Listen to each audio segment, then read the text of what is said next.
Olá, meus nobres guerreiros e nobres guerreiras, eu sou Robson Marques, policial civil do estado de Pernambuco, e hoje é a nossa revisão de direito empresarial sobre o tema títulos de créditos. Mas antes, é muito importante que você se inscreva no canal, dá o seu like e compartilha, porque com essa simples atitude você faz uma ação social e ajuda milhares de pessoas a estudar para concursos públicos totalmente grátis, principalmente aquelas que não têm condições de comprar um curso preparatório que proporcione, no mínimo, uma igualdade de aprendizado e de competição. Vem comigo e juntos vamos vencer!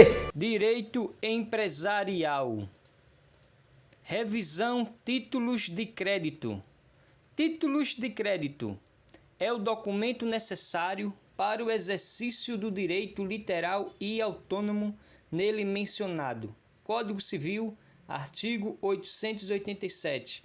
O título de crédito, documento necessário ao exercício do direito literal e autônomo nele contido, somente produz efeito quando preenche os requisitos da lei. Crédito é a confiança que uma pessoa inspira a outra de que cumprirá no futuro uma obrigação contraída no presente. Evolução histórica, período italiano, período francês, período germânico e o período moderno. Período italiano, o banqueiro emite a nota promissória e a letra de câmbio. Período francês, cláusula à ordem, circulação do título de crédito. Período germânico, codificação e princípio da independência. Período moderno, uniformização mundial da legislação cambiária. Noções gerais dos títulos de créditos. Instrumentos de circulação de riquezas. Incorporam o crédito, tempo e confiança. Podem circular livremente. Transformam o crédito em dinheiro. Incorporam direitos ao credor. Conferem poder a quem não tem dinheiro. Aumentam a quantidade de transações comerciais. Afastam um vínculo personalíssimo entre credor e devedor. Função fundamental do título de crédito. É o documento necessário para o exercício do direito literal e autônomo nele mencionado. Código Civil, artigo 887. O título de crédito, documento necessário ao exercício do direito literal e autônomo nele contido, somente produz efeito quando preencha os requisitos da lei.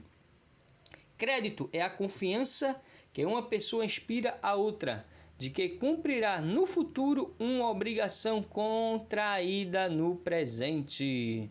Função fundamental do título de crédito, circulabilidade. Nasceu com a finalidade de facilitar a circulação de direitos com segurança a partir das operações de crédito. É o instrumento de mobilização de economias individuais e de sua transformação em capital produtivo. Negociabilidade. O título pode circular por endosso ou tradição. O beneficiário do título pode negociá-lo a qualquer momento. Executividade. Execução imediata da obrigação, independente de processo de conhecimento. Princípios dos títulos de crédito, princípio da cartularidade, princípio da força executiva, princípio da literalidade, princípio da solidariedade, princípio do formalismo, princípio da autonomia ou independência e princípio da abstração e princípio da circulação.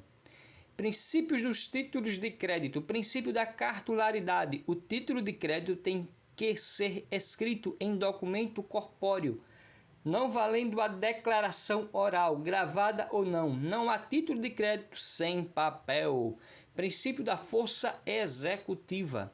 O titular do título de crédito tem um direito de ingressar diretamente ao processo de execução, pois o título de crédito tem força idêntica a uma sentença judicial transitada em julgado. Princípio da literalidade significa que só vale no título o que nele estiver escrito, não podendo fazer valer do que ali não constar, vale o que está escrito. Princípio da solidariedade. Todas as obrigações constantes no título são solidárias, pois cada um dos co-obrigados, ou seja, sacador, aceitante, emitente, endossante ou avalista, pode ser chamado a responder pela totalidade da dívida. Princípio do formalismo. O título de crédito é formal.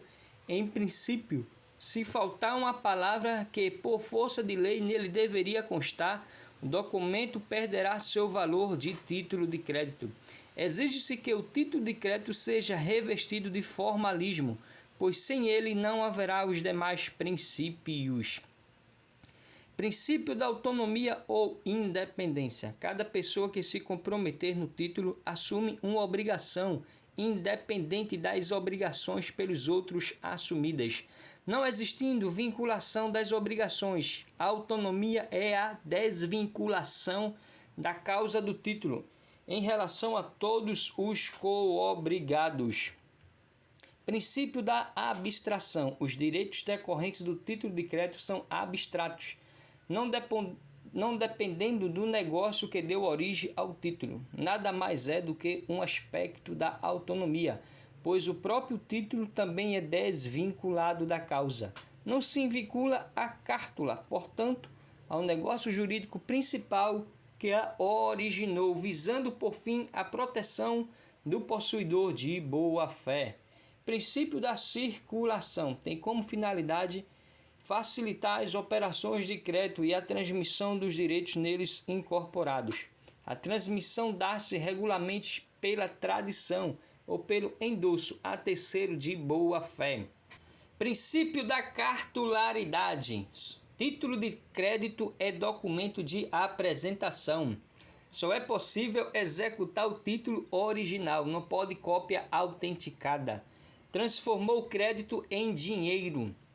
Cópia, se o valor for elevado e não se puder custear, se o original já estiver em outro processo, se na execução o título original se extraviar. Só é possível protestar apresentando o título. Título com o devedor pressupõe seu pagamento. Literalidade. Positiva, o que está no título de crédito obriga. Negativa, o que não está no título não obriga. Em branco ou com omissões, obrigará por aquilo que o portador lançar no título. Princípio do formalismo, reserva legal. Tem que preencher todos os requisitos. Somente a lei pode criar documento formal. Surgimento da Lei Uniforme de Genebra, de 7/6/1930. Se deu em 1930 com a presença de 31 estados, entre eles o Brasil. A Conferência de Genebra, na Suíça, aprova a Convenção de Genebra, ou Lei Uniforme de Genebra, a LUG, ou que se desdobra em 3 convenções, para a adoção de uma lei uniforme sobre letras de câmbio e notas promissórias. Surgimento da Lei Uniforme de Genebra, 7/6/1930. Surgimento da Lei Uniforme de Genebra, 7/6/1930. Se deu em 1930 com a presença de 31 estados, entre eles o Brasil. A Conferência de Genebra, na Suíça, aprova a Convenção de Genebra, ou Lei Uniforme de Genebra, LUG, que se desdobra em 3 convenções, para a adoção de uma lei uniforme sobre letras de câmbio e notas promissórias, destinada a regular certos conflitos de leis em matéria de letras de câmbio e notas promissórias e protocolo, relativa ao imposto do selo em matéria de letras de câmbio e notas promissórias. Lei Uniforme de Genebra, LUG. O intuito primordial da LUG é regular uniformemente tais títulos de crédito, letra de câmbio e nota promissória, sua aplicação e seus aspectos, mas de modo geral, uma vez que peculiaridades sempre existirão. Daí a necessidade de reservas, devendo cada país adequar em suas leis internas as necessidades jurídicas desse instituto em sua realidade, buscando observar a essência do quanto exposto na Convenção de Genebra. Letra de câmbio. Letra de câmbio é o título capaz de realizar imediatamente o valor que o representa. A letra de câmbio é um título à ordem que se cria mediante o saque em favor de alguém, sendo transferível por endosso, e que se completa pelo aceite e se garante pelo aval. Da letra de câmbio, o decreto número 2044 de 1908. Artigo 1º. A letra de câmbio é uma ordem de pagamento e deve conter requisitos lançados por extenso no contexto. Inciso 1º. A denominação letra de câmbio ou a denominação equivalente na língua em que for emitida. 2. A soma de dinheiro a pagar e a espécie de moeda. 3. O nome da pessoa que deve pagá-la. Esta indicação pode ser inserida abaixo do contexto. 4. O nome da pessoa a quem deve ser paga. A letra pode ser ao portador e também pode ser emitida por ordem e conta de terceiro. O sacador pode designar-se como tomador. 5. A assinatura do próprio punho do sacador ou do mandatário especial. A assinatura deve ser firmada abaixo do contexto. O aceite da letra de câmbio. Aceite é o ato segundo o qual o sacado se obriga a efetuar no vencimento o pagamento da ordem que lhe é dada.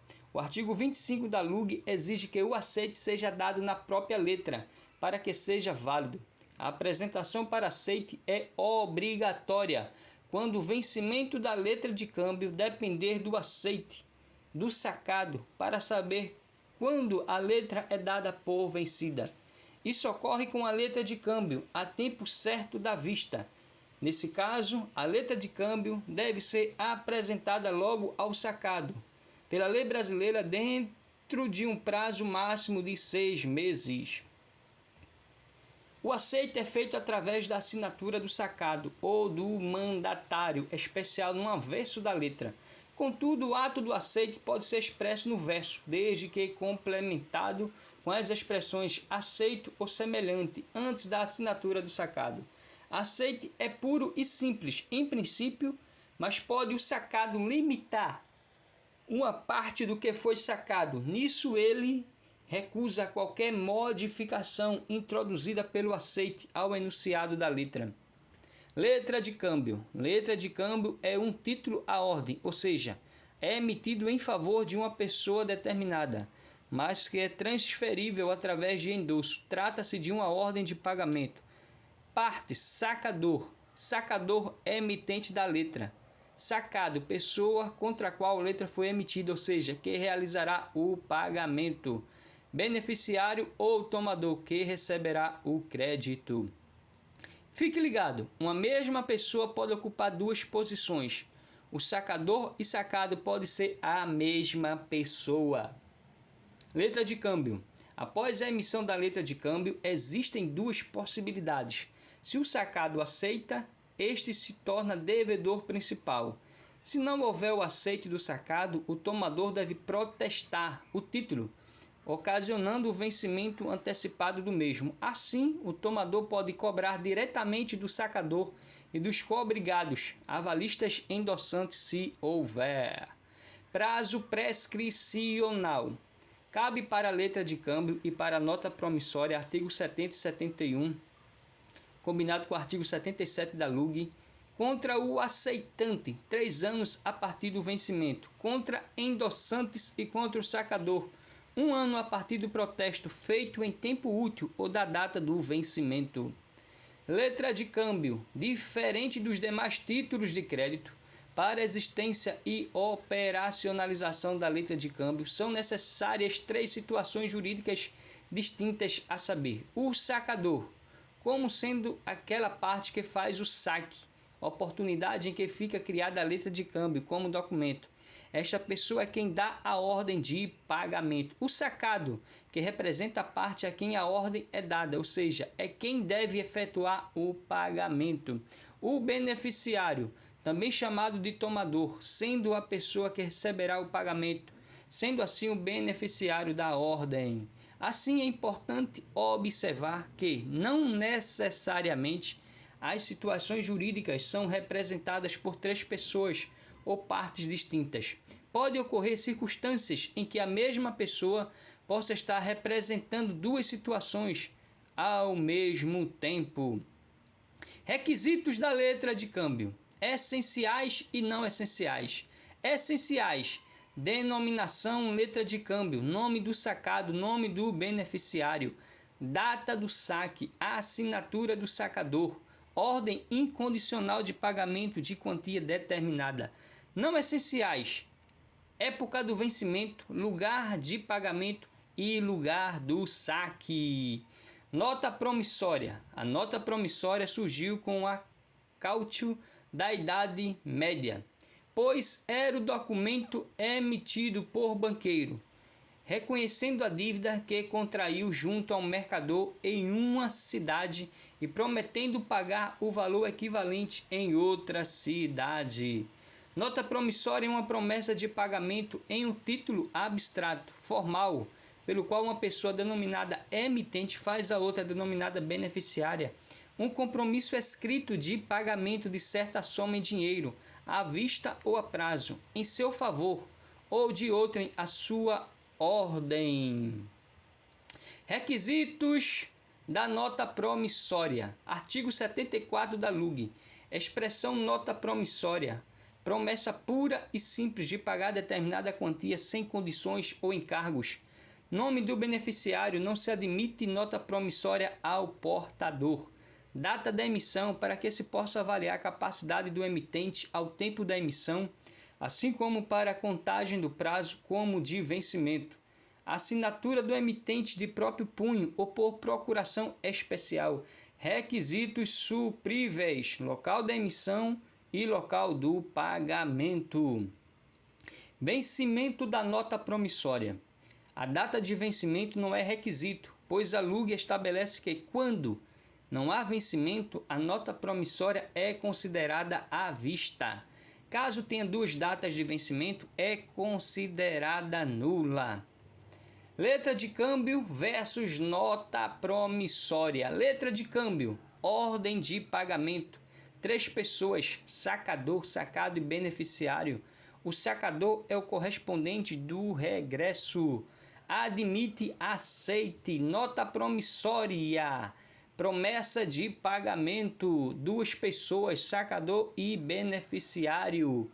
O sacador é o devedor principal. Nasce com aceite. Duplicata mercantil. Foi criada no direito brasileiro com previsão no Código Comercial de 1850, pois passou por algumas modificações até ser disciplina da Lei nº 5.474 de 1968. Título causal: nascido sempre de uma compra e venda mercantil a prazo entre vendedor e comprador domiciliados no território, de emissão facultativa e aceito obrigatório e com cláusula à ordem. Circulação: a duplicata não pode ser ao portador, uma vez que ela se prende sempre a uma venda mercantil com vendedor, ou seja, credor, e comprador, ou seja, devedor, ou a uma prestação de serviço que alguém realizou para outrem. Sua circulação dar-se-á por endosso em preto. Também se admite o endosso mandato e um endosso calção, ou seja, aqueles que não transmitem a propriedade do título, apenas autorizam a instituição financeira a efetuar sua cobrança ou recebê-la em garantia. Aceite. Aceite é o ato pelo qual o devedor, ou seja, o comprador, reconhecendo a existência do título, assume o compromisso de pagá-lo pela quantia inscrita no vencimento indicado. Dá-se ao aceite pela simples assinatura do comprador ou de mandatário especial, não sendo admitido o aceite a rogo. O comprador só poderá deixar de aceitar a duplicata por motivo de avaria ou não recebimento das mercadorias, vícios, defeitos e diferenças na qualidade ou na quantidade das mercadorias compradas, divergências nos prazos ou nos preços ajustados. Protesto. Para não perder o direito regressivo contra endossantes e respectivos avalistas, deverá o portador tirar o protesto de duplicata dentro do prazo de 30 dias, contados da data do seu vencimento. A ação de cobrança executiva prescreverá, em 3 anos, contados da data do vencimento, contra o sacado e respectivos avalistas. Em 1 ano, contado da data do protesto, contra os endossantes e respectivos avalistas. Lei nº 5.474, de 68, dispõe sobre as duplicatas. Artigo 1º. Em todo contrato de compra e venda mercantil entre partes domiciliadas no território brasileiro, com prazo não inferior a 30 dias, contado da data da entrega ou despacho das mercadorias, o vendedor extrairá a respectiva fatura para apresentação ao comprador. Parágrafo 1º. A fatura discriminará as mercadorias vencidas ou, quando convier ao vendedor, indicará somente os números e valores das notas parciais expedidas por ocasião das vendas, despachos ou entregas das mercadorias. Artigo 2º. No ato da emissão da fatura, dela poderá ser extraída uma duplicata para circulação como efeito comercial, não sendo admitida qualquer outra espécie de título de crédito para documentar o saque do vendedor pela importância faturada ao comprador. Parágrafo 1º. A duplicata conterá, inciso 1º, a denominação duplicata, a data de sua emissão e o número de ordem. 2. O número da fatura. Parágrafo 2º. Uma só duplicata não pode corresponder a mais de uma fatura. Parágrafo 3º. Nos casos de venda para pagamento em parcelas, poderá ser emitida duplicata única, em que se discriminarão todas as prestações e seus vencimentos, ou série de duplicatas, uma para cada prestação, distinguindo-se a numeração a que se refere o item 1 do parágrafo 1º deste artigo pelo acréscimo de letra do alfabeto em sequência. Artigo 3º. A duplicata indicará sempre o valor total da fatura, ainda que o comprador tenha direito a qualquer rebate, mencionando o vendedor o valor líquido que o comprador deverá reconhecer como obrigação de pagar. Parágrafo 1º. Não se incluirão no valor total da duplicata os abatimentos de preços das mercadorias feitas pelo vendedor até o ato do faturamento, desde que constem da fatura. Cheque. Cheque é uma ordem de pagamento à vista, sacada contra um banco e com base em suficiente provisão de fundos depositados pelo sacador em mãos do sacado ou decorrente de contrato de abertura de crédito entre ambos. Cheque é uma ordem de pagamento à vista emitida por uma pessoa emitente ou sacador contra um banco, para que este pague uma determinada importância a uma pessoa, beneficiário ou tomador, importância esta que o emitente tem junto ao sacado, derivada de contrato de depósito bancário ou abertura de crédito. Seu elemento essencial é a sua natureza de ordem à vista. Os cheques podem ser divididos em 2 categorias, segundo a sua forma de emissão. Ao portador, pode ser sacado por qualquer um que se apresente com o cheque. E nominal, o banco só pode pagar aquele que estiver indicado no cheque, mediante a apresentação de documento de identificação. Todo cheque com valor maior do que R$100 deve obrigatoriamente ser nominal, pois existem os cheques nominais à ordem, que podem ser transferidos por endosso do beneficiário, e os nominais não à ordem, que não podem ser transferidos. Cheques cruzados. Mais uma característica dos cheques é que eles podem ser cruzados. Para isso, basta colocar 2 traços paralelos diagonalmente na frente do documento, Cheques cruzados lhe confere a condição de só poderem ser pagos através de depósito em conta, pois há dois tipos de cruzamento. O geral, quando não indica o nome do banco, podem ser depositados em qualquer banco, e o especial, quando escreve-se o nome do banco entre os traços do cruzamento, em que o cheque pode apenas ser depositado no banco mencionado. Cheque pré-datado. O cheque pré-datado não tem validade legal, ou seja, nada impede que o beneficiário efetue o seu depósito antes da data preenchida no documento, pois é pagável imediatamente após a emissão. Por isso é preciso ter certeza que o beneficiário fará o saque na data combinada. Cheque endossado. O cheque endossado é aquele em que o beneficiário assina e escreve o nome de uma outra pessoa para que ela possa sacar ou depositar esse cheque. Ou seja, o endosso de um cheque transmite os direitos de beneficiário de um cheque nominal para um terceiro. Caso o emissor do cheque não queira que o título seja endossado, ele pode emiti-lo na modalidade, não a ordem, ao colocar esse termo antes ou depois do nome do beneficiário.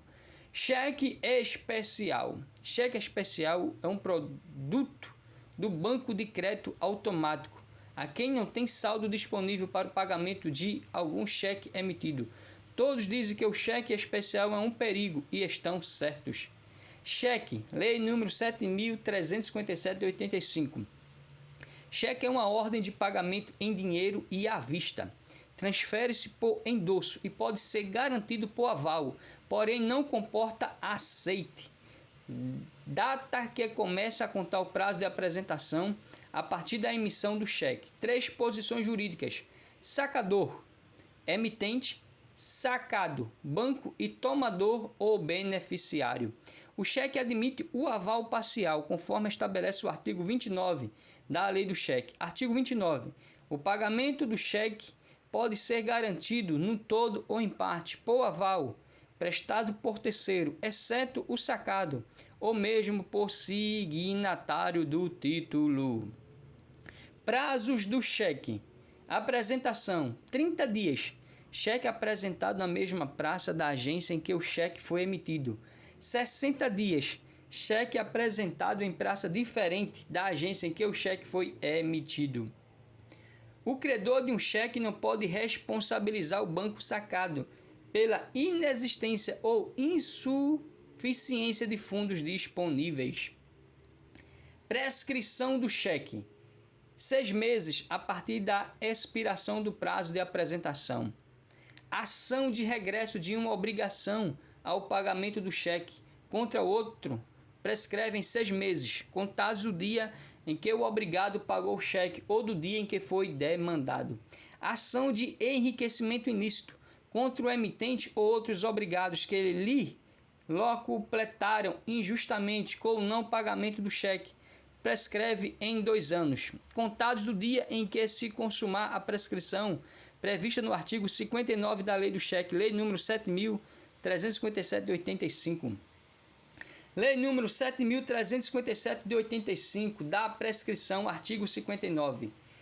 Prescreve em 6 meses, contados da expiração do prazo de apresentação, a ação que o artigo 47 desta lei assegura ao portador. Parágrafo único.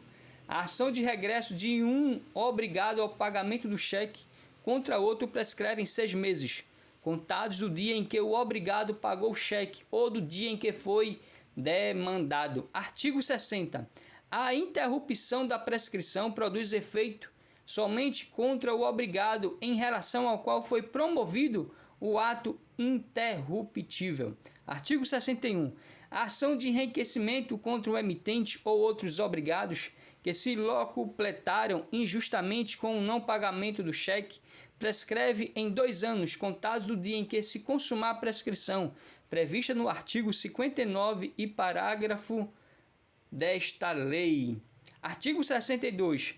Salvo prova de nova ação, a emissão ou a transferência do cheque não exclui a ação fundada na relação causal, feita a prova do não pagamento.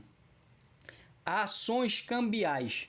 quando o devedor não cumprir sua obrigação mencionada no título, surge o direito do credor em cobrar judicialmente ou extrajudicialmente. Observação: o protesto não é meio de cobrança extrajudicial, apenas comprova o não pagamento. Ações cambiais. Quando não se consegue o pagamento extrajudicialmente, podemos ingressar 1. Ação de execução, artigo 784 do Código de Processo Civil, baseada no título original, princípio da carturalidade. 2. Ação de enriquecimento sem causa, acupletamento. 3. Ação monitória de título prescrito, artigo 700 do CPC. 4. Ação fundada da relação causal. O título é indício de prova em favor do seu portador. Ação de execução. Código de Processo Civil, artigo 784. São títulos executivos extrajudiciais. Inciso 1. A letra de câmbio, a nota promissória, a duplicata, a debenture e o cheque. 2. A escritura pública ou outro documento público assinado pelo devedor. 3. O documento particular assinado pelo devedor e por duas testemunhas. Meus parabéns, nobres guerreiros e nobres guerreiras. Graças ao bom Deus, chegamos ao final de mais uma revisão de direito empresarial. Continue nessa força, nesse vigor, nessa esperança, porque mais cedo ou tarde a vitória é certa. Para alguns mais cedo, para outros mais tarde, mas todos que não desistem alcançam a vitória. Eu sei, meu guerreiro, que é muito difícil tentar manter a constância nos estudos, ter paciência, ter resiliência, mas são essas características que vai proporcionar a você, meu guerreiro, a você, minha guerreira, a vencer as adversidades da vida. Assim como eu já fui vendedor de picolé, de pipoca, de maçã, já peguei frete com carro de mão, já vendi camarão na praia, já fui servente de pedreiro, encanador, eletricista, já fui pintor, já servi as Forças Armadas, já fui carteiro, já fui policial militar e atualmente sou policial civil do estado de Pernambuco. Já reprovei em vários concursos, mas também já passei em alguns. Então, se eu venci, você também vai vencer. Hoje eu faço curso de Direito, sonhando amanhã ser promotor, delegado, juiz. Então, meu guerreiro, minha guerreira, talvez hoje seja mais fácil para mim, mas eu já passei por vastas circunstâncias da vida, por vastas dificuldades e graças ao bom Deus eu venci. Você também vai vencer, você também vai conseguir. Qual o segredo, Robson Concursos? É ter a paciência, é ter a resiliência, é confiar em Deus e estudar muito, meus guerreiros e minhas guerreiras, e ter sempre a esperança que amanhã vai ser um dia melhor. Então, meu guerreiro e minha guerreira, continue nessa força, nesse vigor, nessa esperança, porque você vai vencer. Então, a boa semente que você planta hoje, amanhã vai colher excelentes frutos. Não pare por nada, não desista por nada, a sua vitória está perto, a sua aprovação está perto, meu nobre guerreiro e minha guerreira. Como sempre, a boa semente que você planta hoje, amanhã vai colher excelentes frutos. Deus é bom e ama você, vem comigo e juntos vamos vencer, meu guerreiro e minha guerreira. Se gostou, se inscreva no canal, dá o seu like, compartilha. Seja um agente, mas seja um agente motivador e transformador de vidas. Força e honra e amém.